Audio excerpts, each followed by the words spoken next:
Mais uma vez estamos aqui no Grupo Filosófico Formigueiro, discutindo vários assuntos nessa série de pensamentos aleatórios.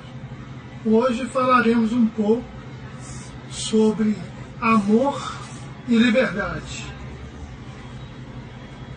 Antes de falarmos um pouco do tema, queríamos falar mais um pouco desse grupo formigueiro que há 9 anos atrás nasceu de um aborto de uma casa espírita, onde era um grupo de estudo em que fomos convidados a sairmos porque estávamos um pouco ousados para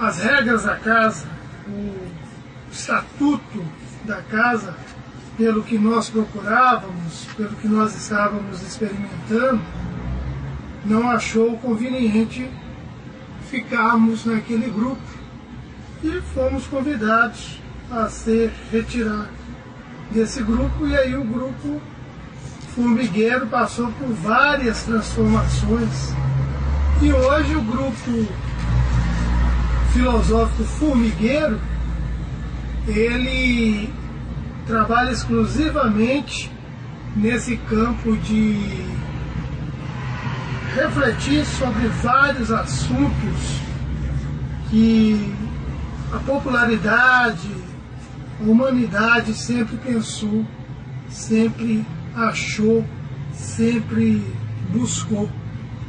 E o que nós estamos trazendo não é queremos sermos os donos da verdade, não, simplesmente uma faceta diferente de vários assuntos que religiosos, filósofos, ateus, dogmáticos,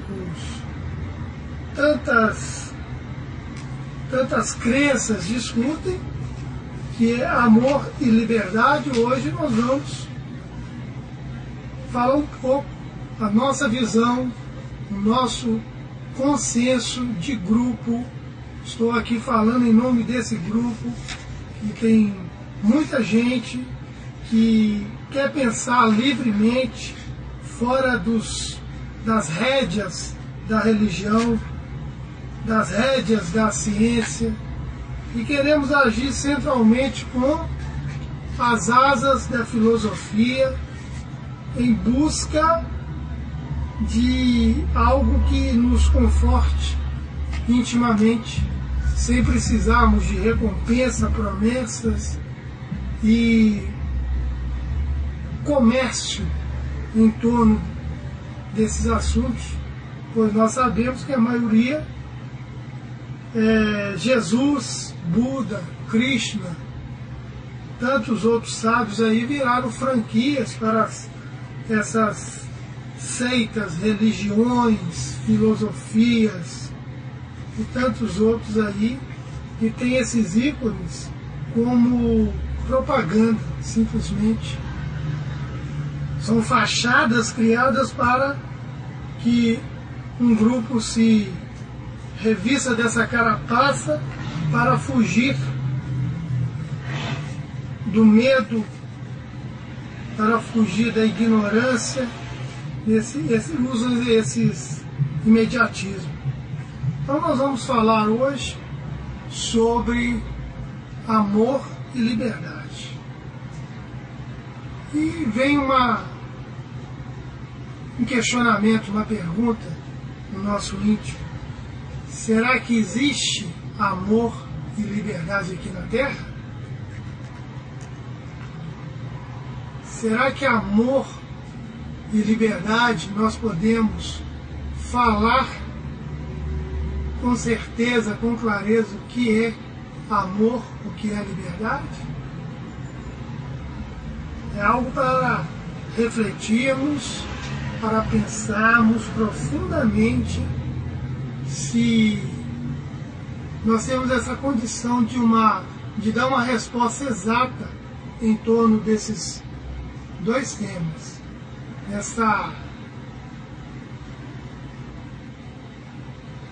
Pois não podemos ver amor sem liberdade e liberdade sem amor.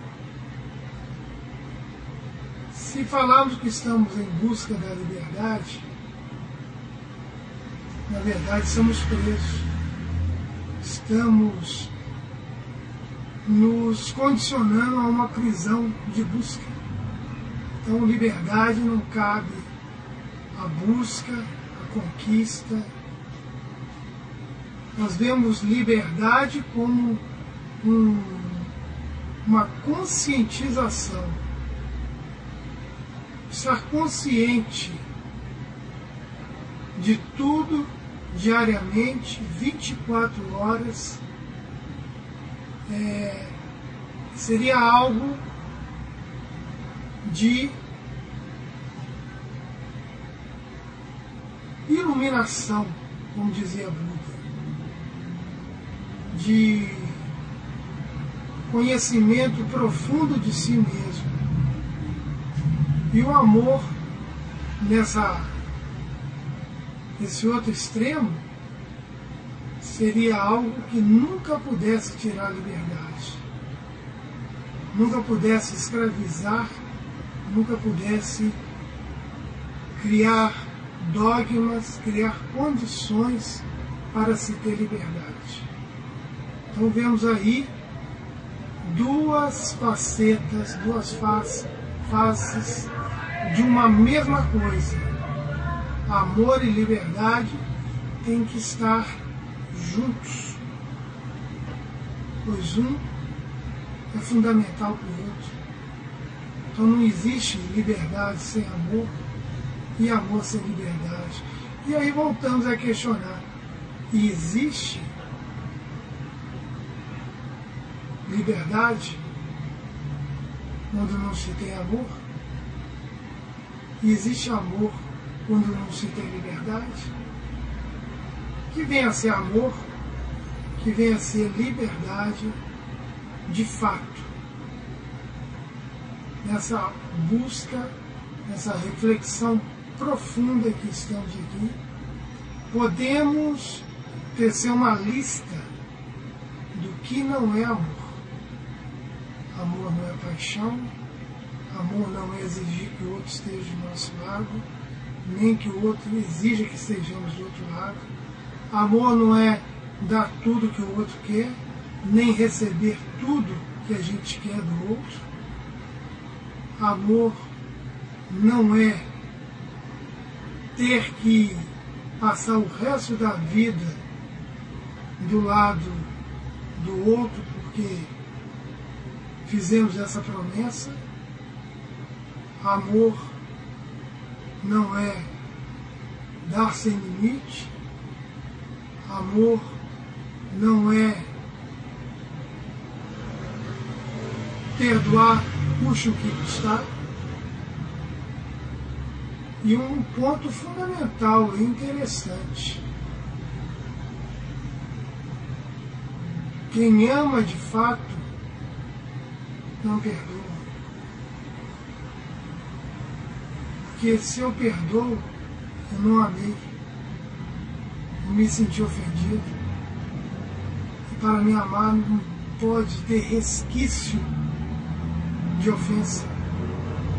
Então, se eu ainda me sinto ofendido pelo meu próximo, seja ele quem for, no trabalho, na minha casa, na rua, na sociedade de ensino, lazer, seja onde que for, sentir ofendido, eu tenho a necessidade de perdoar. E se eu perdoo, me denuncia que não amei e que não amo.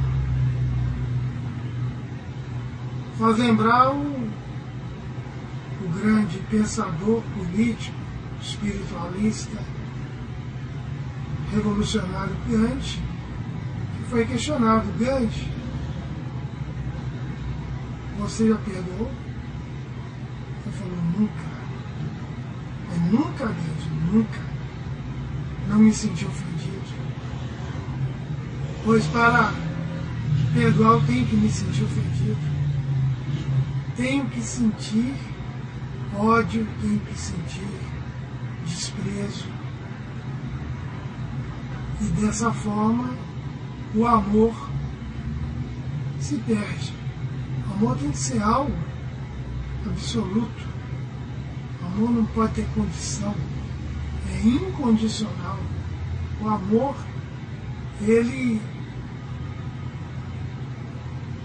tem uma faceta de razão que a nossa razão, essa razão humana, desconhece. E desconhecendo, nós estamos presos, sem a liberdade de nos darmos a condição de amar o próximo, o outro. Que, como dizia o grande sábio, filósofo, pensador Sáter, o inferno é o outro. O inferno, palavra do latim, que quer dizer o quê? Prisão. Então, o meu grande inferno, segundo Sáter, a minha grande prisão é o outro. Eu estou querendo sedimentar, criar bases da minha liberdade em cima do outro. Para me sentir livre, eu tenho que escravizar alguém. Eu tenho que prender alguém aos meus conhecimentos.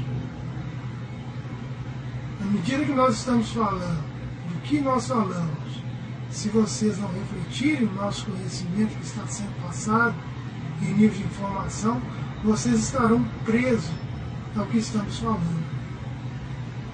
E nós também não somos donos da verdade. Não sendo donos da verdade, nós podemos estar criando mais uma grade de prisão para acharmos de subterfúgio que somos de fato os donos da verdade. Então nunca podemos parar em absoluto com a informação e o conhecimento de ninguém, seja ele quem for, o mais eloquente que seja. Isso tem que ter um desenvolvimento infinito na reflexão. Pois, se alguém me ensina algo maravilhoso, contundente, e eu não faço a reflexão sobre o conhecimento que foi me passado, que foi me dado, eu estou preso no conhecimento do outro, sem liberdade de refletir, de falar o que realmente eu penso, o que eu sei, o que eu acho. Então eu estou sendo um clone do conhecimento alheio. Então nós estamos naquela condição. O que eu sou, de onde eu vim, para onde que eu vou. Alguém tem essa resposta de forma exata? Talvez no âmago. Para si pode ter, mas para mim pode ser uma outra visão, uma outra faceta que não tem nada a ver, e eu tenho que respeitar essa visão do outro.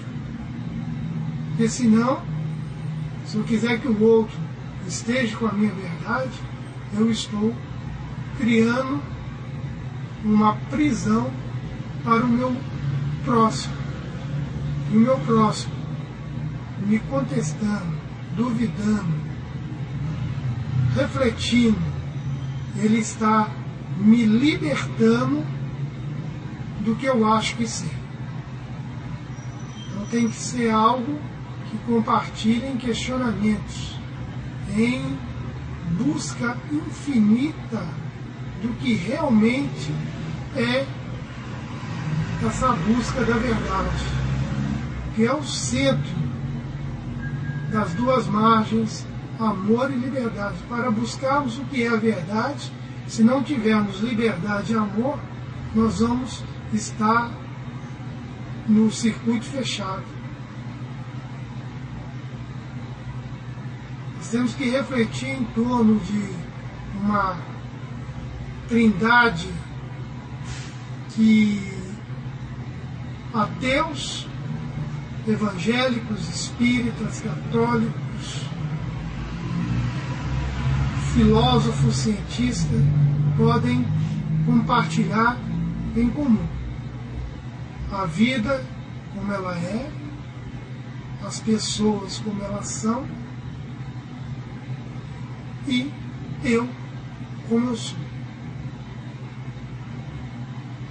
A busca verdadeira, o ponto de partida, o limiar disso tudo, não é querer saber o que a vida é, nem o que o outro é, mas sim quem eu sou. E eu estou querendo saber o que é a vida, o que é o outro, estou esquecendo de quem eu sou, de como eu sou, de como eu estou. E como está essa minha busca, como está essa minha reflexão. Então, temos que, nesse sentido, investigarmos. Uma investigação profunda, uma investigação que possa nos levar a um infinito de possibilidades de conhecimento, de dejetos de nossos próprios conhecimentos e conhecimentos alheios, os excrementos poderão um dia, na sua fermentação, trazer à tona algo que, quando desprezamos como insignificante, insípido, pode, como as folhas de uma planta que cai no solo e, para a nossa visão, apodrece e se perde, mas deixa sua essência, sua energia para dar força ao que está crescendo, ao que está se renovando naquela mesma planta que a descartou. E tem muito a ver com o que no início começamos a falar do grupo filosófico formigueiro, onde tantas coisas que tínhamos ali em debates no início como verdades absolutas, hoje não passa de excrementos que, de certa forma, são uma forma de energia que nos move, que nos dá força no abstrato para, na atualidade, no aqui e agora, estar no concreto, trazendo temporariamente, transitoriamente, mais ânsia para a busca, para nos libertarmos desses condicionamentos que vêm como jugo, como rédeas, como cabresto para toda a humanidade, onde muitos usam para se beneficiarem, para simplesmente terem o prazer de liderar. Liderar um grupo, liderar uma igreja, liderar um terreiro, liderar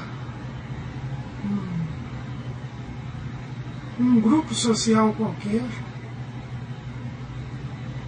como um pensador contemporâneo, Maurício Crispim, fala, né? Onde dois ou mais estiverem reunidos, eu aí mandarei.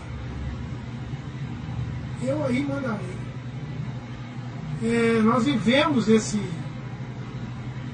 essa coisa anomálica chamada espermática, está lá desde a nossa concepção, 100 bilhões de espermatozoides, E quando aquele único fecunda o óvulo, aquela sensação inconsciente de vitória, de eu fui o único que consegui, mas ele não vê no seu egoísmo profundo que ele é o único que está preso dentro de um óvulo.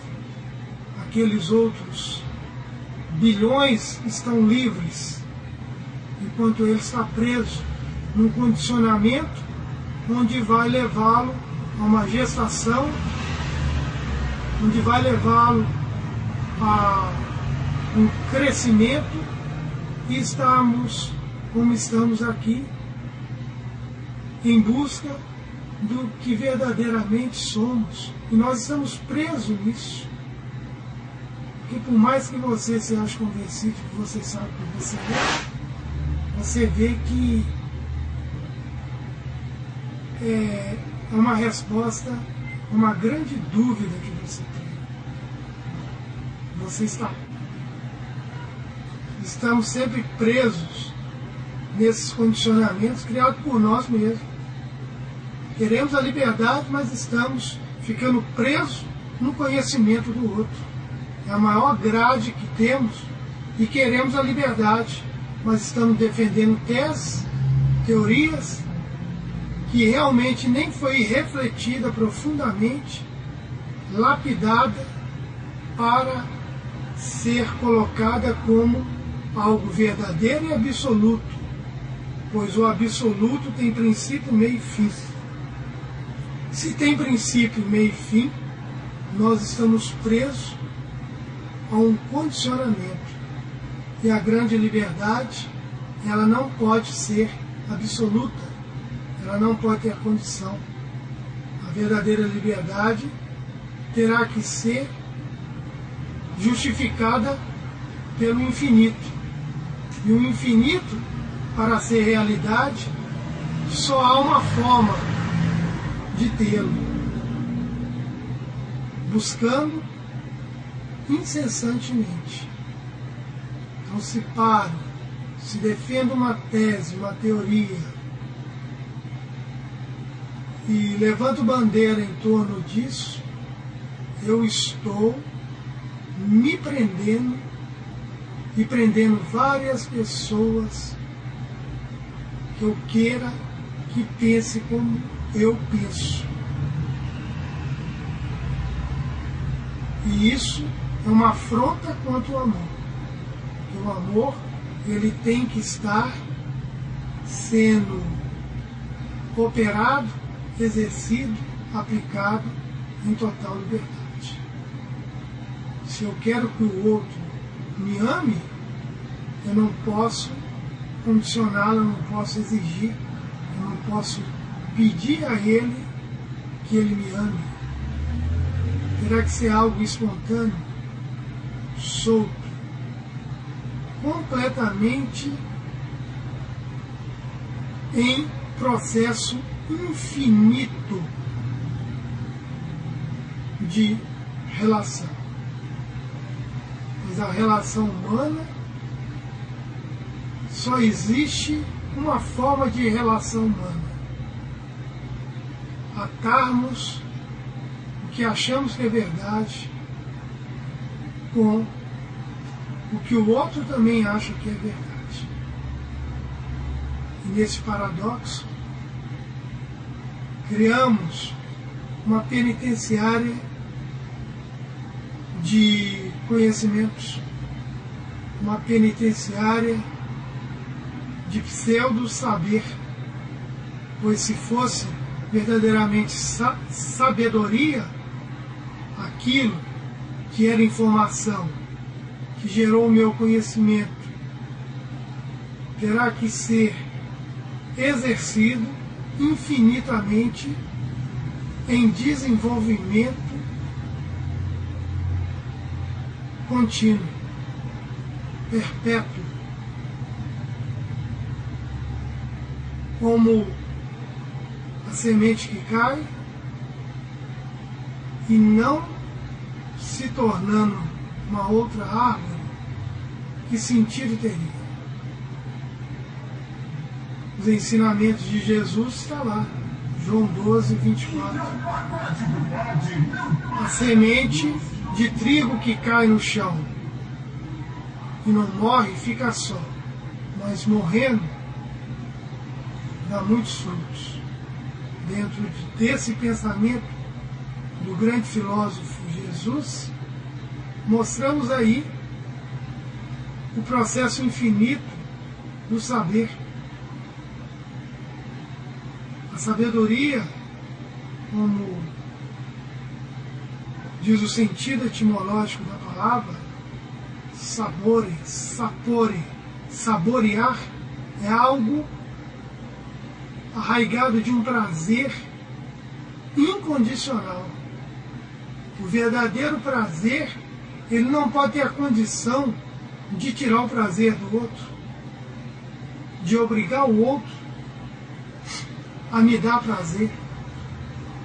Eu tenho o direito de ter prazer, eu tenho o direito de ser feliz, mas eu não posso criar essa felicidade e esse prazer em cima da desgraça alheia.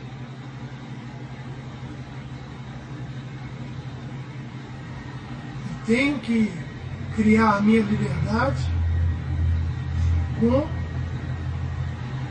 um compartilhar, com solidariedade e não com condição, com barganha. Então a lista do que não é amor extensa. Não da cesta básica,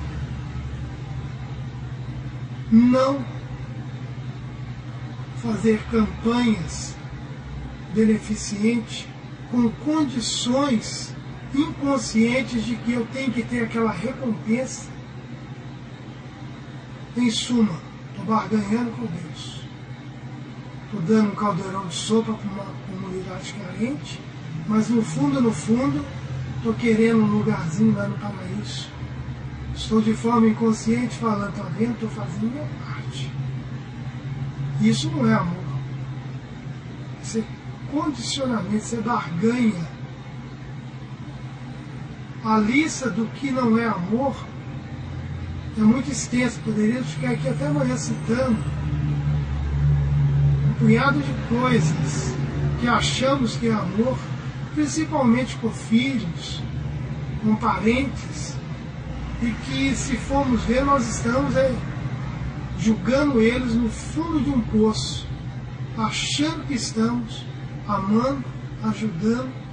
Nós estamos colocando eles mais folgados, mais comodistas, mais imediatistas e cerceando o mais importante deles, a oportunidades que eles poderiam ter de se promoverem. É aquilo que a gente sempre fala aqui no Grupo Formigueiro. A maior caridade que podemos fazer para a humanidade é sermos autossuficientes, autoconhecedor, autorrealizador. Porque quanto mais eu não der trabalho para o meu próximo, para a humanidade, aí sim eu seria uma pessoa caridosa. Mas enquanto eu estiver dando trabalho, estiver querendo aproveitar da generosidade, do altruísmo, da filantropia, dos que acham que com isso vão ter a liberdade de ir para o paraíso, o Éden, Shangri-La, nosso lar, seja lá o lugar que for, estão completamente enganados. Estarão presos no egocentrismo de querer salvar a própria pele em meio a um caos existencial que estamos vivendo aí. E é um paradoxo. Como que a maioria aí que está querendo ajudar os outros aí, comunidades carentes, pessoas que perdem aquilo que tem e que não tem. E essas pessoas, se for olhar a estrutura delas, elas não têm estrutura nenhuma, nem para si, quanto mais para o outro.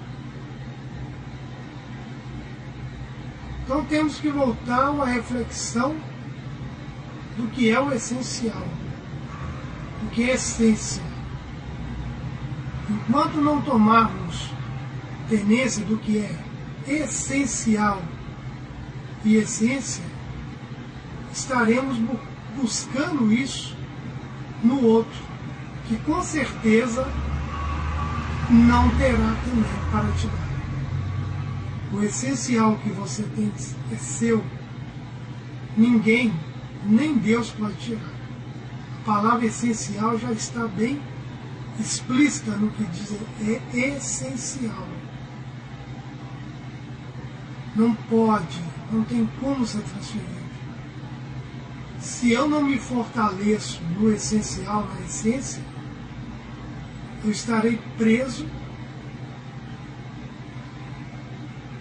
na essência do outro, e que é essencial para o outro, e será debalde essa essência servir para mim como essência.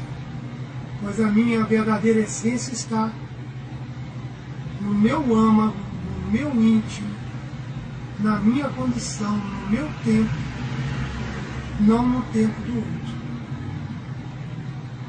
Então, Jesus, o modelo e guia da humanidade, nós trazemos exemplos no seu Evangelho, né?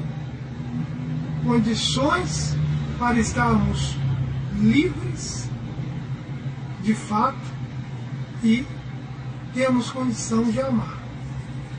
Se acharmos que vamos amar no concreto,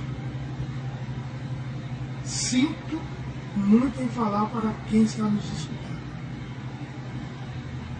É impossível.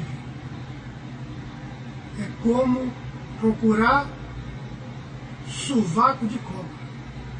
Vocês não vão encontrar nunca uma pessoa que tenha verdadeiramente condição de amar no concreto como Jesus amou. Pois o nosso ego imaturo, sem preparação, entregará o ouro para o bandido. Quando eu falo entrega o ouro para o bandido, a vaidade, a cobiça, a luxúria, todas essas carências do nosso ego vai nos julgar nessa esparrela, essa armadilha. Então, para isso, Jesus deu o exemplo de que, para verdadeiramente amarmos, só tem uma forma. Chama-se anonimato. No secreto, na surdina. Em Mateus 6, de 1 a 4, fala: se dermos esmolas diante dos homens, já perdemos. O verdadeiro amor, a doação verdadeira é no oculto, onde eu e Deus só somos testemunhas. E mais ninguém. É um desafio se queremos aplicar o amor. Não tem galardão, não tem troféu, não tem palco, não tem prêmio Nobel, não tem testemunha ocular de forma nenhuma para esse ato sublime, diferenciado e humanamente impossível de ser feito no concreto. Pois no concreto confundimos paixões, generosidade, altruísmo, filantropia, política, religiosismo e achamos que estão amando. Não, estamos barganhando, estamos trocando moeda. Como diz o nosso amigo José Miranda, na terra não existe amor, existe um comércio afetivo. E esse comércio afetivo nos prende, tirando a liberdade do desafio de verdadeiramente amarmos, que é não deixar mostrar nem a ponta do mais ínfimo dedo de nossas mãos. É um desafio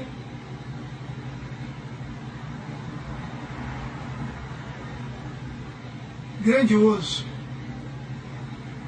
É um desafio vencer a si mesmo. Onde, quando fizermos alguma obra, seja ela qual for, isso vai resultar o próximo, a promoção, e não o acomodamento, e não o vício da sua ajuda. Pois podemos afirmar que o altruísmo, a filantropia humana, ela pode ser comparado ao tráfico de drogas. A esmola dada do jeito que, por desencargo de consciência, o outro está recebendo como um crack. E o vício é imediato, porque nós queremos mordomia, nós queremos que o outro nos sirva de bandeja tudo aquilo que deveria ser autoprodução, autoconhecimento, alta conceptualidade. Nós somos chacais, hienas. Nós nem somos predadores, não, na maioria das vezes. Nós somos aqueles animais carniceiros que pegam o resto do outro. E ali nos acomodamos. E ali ficamos presos, sem liberdade, nessa busca evolutiva. E só na conscientização poderemos achar essa chave. É como se fôssemos cada um dentro de uma prisão, de uma solitária. Nosso corpo pode ser comparado a uma solitária. E os ideais que estão aí para ser captados são carcereiros tentando nos convencer que a chave está no nosso bolso, mas nós queremos que ele abra a porta para sair.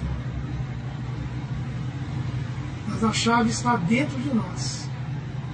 Tanto que Jesus, em João 8,32, diz: e conhecereis a verdade, e a verdade vos libertará. Mais uma vez voltamos a bater nessa tecla. Jesus não falou: eu vou conhecer a verdade para você e você vai estar liberto. Senão estaríamos presos ao tempo, à possibilidade, à individualidade de Jesus. E nós temos que dignificar a nossa liberdade, a nossa individualidade. E não prendermos Jesus a nós. Nós temos que nos libertar. Como o grande filósofo Nietzsche disse: Deus está morto e agora o homem está livre. Porque o Deus social que foi nos ensinado nas escolas, nas igrejas, nada mais é do que um condicionamento, uma prisão, um freio, para a nossa ignorância. Mas quando esse Deus morre, o homem, a razão, está livre para o sentimento se casar, e aí seremos uma só carne. Aí o ensinamento de Jesus transcende os níveis sociais, onde é colocada essa magnífica passagem de forma tão errônea, tão grotesca pelo sacerdote. Quando faz a união de dois indivíduos num casamento social, cita essa passagem: não separeis o que Deus juntou, fazendo a conotação para dois indivíduos que, se antes de casarem não estiverem casados dentro de si, o casamento, como a maioria da nossa sociedade, será debalde, será em vão. Estarão fadados a falir, porque dentro de um casamento, se não houver a liberdade íntima, eles se perdem dentro da escravidão que um está querendo sobre o outro. E o pior escravo não é aquele que é subjugado por uma outra pessoa, mas aquele que é subjugado pela sua própria ignorância. Então, não separeis o que Deus juntou, que desde o início vos criou fêmea e macho. Vos criou sentimento e razão. Quem separou foi a nossa imaturidade egóica, e hoje, com a nossa maturidade, estamos fazendo esse casamento onde vai parir a verdadeira liberdade. E logo após, sua irmã gêmea, chamada amor. São aparições que é individual, mas que será refletida dentro da coletividade quando eu realmente parar de dar trabalho para o meu próximo, ser autossuficiente, ser autorrealizador, ser aquela pessoa buscadora, questionadora, que faço dignificar o conhecimento alheio, desenvolvendo numa sabedoria infinita, numa sabedoria que vai me dar o aval da minha liberdade. Onde, como eu falei no início, a maioria usa esses grandes ícones como franquia para suas supostas religiões, seitas. Jesus, a exemplo disso, mostrou que a condição de amarmos o nosso próximo é 0800. Não pode nem exigirmos um muito obrigado, um simples obrigado do outro. É dai de graça o que de graça recebeste. Lá em Mateus 10:8, fala: curai os enfermos, limpai os leprosos, ressuscitai os mortos, expulsai os demônios. O que de graça recebemos, de graça devemos dar. Quando essa passagem a gente cita para os religiosos, para os crentes, para os dogmáticos, que gostam de levar a Bíblia ao pé da letra, essa passagem eles ignoram. Dai de graça o que de graça recebesse. É debalde. Aí, nessa passagem, onde é que entra o dízimo? Onde é que entra a oferta? Onde é que entra a contribuição financeira aí? Como é que fica isso? Dai de graça o que de graça recebeste. Então, o que é pregado nas igrejas, seja ela qual for, até em centros espíritas e tudo, a maioria, são condicionamentos. Já é uma comercialização da franquia chamada Jesus. Um cara que pregou com toda a propriedade, amor e liberdade, hoje estão prendendo ele numa condição de franquia, sendo o marketing de várias seitas, igrejas e religiões do mundo inteiro. São franquias hoje esses grandes ícones para simplesmente dinheiro, oferta. E amor não tem preço. Porque se no dia que amor tiver preço, Deus não existe, Deus é um cretino e nós estamos fadados ao caos. Pois o que muitos nihilistas, materialistas falam, viva a sua vida, viva bem e pronto. No túmulo acaba tudo. É o grande nivelador comunista. Então quer dizer, se eu for bem, bom ou ruim, tanto faz. Eu vou ter o mesmo. Que lógica é essa? Então é algo que nós temos que pensarmos, nós temos que refletir profundamente, porque senão estaremos em busca da liberdade, mas presos numa pseudo-sabedoria, numa pseudo-verdade em que a maioria está mergulhada. O que trazemos aqui hoje é algo para ser refletido, questionado, e se alguém tiver algo para acrescentar, contestar, nos procure. Estaremos dispostos a discutir, a abrir novas ideias e buscar o verdadeiro caminho do amor e da liberdade.